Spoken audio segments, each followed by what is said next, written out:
kind of acceleration that you've been experiencing since you were a little baby and first moved around in your crib, or definitely when you first started walking. I can hold these two balls. You can see I have a tennis ball here and a ping pong ball. And other than the fact that one is green and one is blue, what is the basic difference between these two? Yeah, one is a lot smaller than the other, isn't it? Let's see if this makes any difference in the way they fall. So I want you to watch very carefully, and we're going to see which ball wins. Which ball hits the floor first? What did you see? Hard to tell, wasn't it? Looked like they hit at the same time, didn't it? Oddly enough, this is what a scientist named Galileo found in the very early 1600s. He found that if you drop two objects, even though they're quite different, they land at the same time. We're looking at a very special kind of acceleration here. We're looking at what we call acceleration due to gravity. Now, why do we say this is acceleration due to gravity? In fact, why does this ball fall downwards? Because of gravity. Exactly. It's the same thing that is pulling you towards the center of the earth.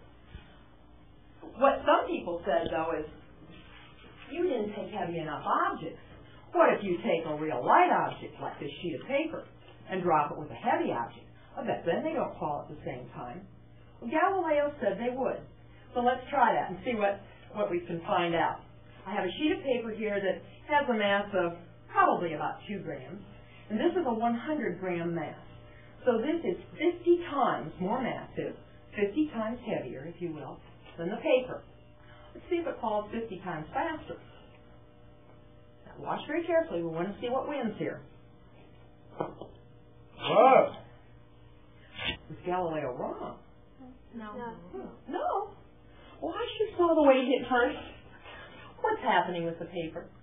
Air resistance. In other words, the air is buoying up the paper as it falls down.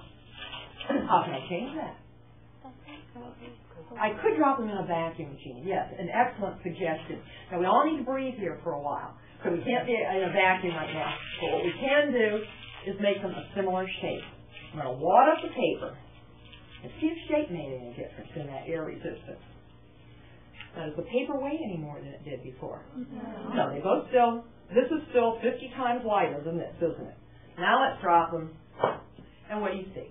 They land at the same time. So it turns out Galileo was right after all, and everything does accelerate at the same rate, no matter what its size, no matter what its weight.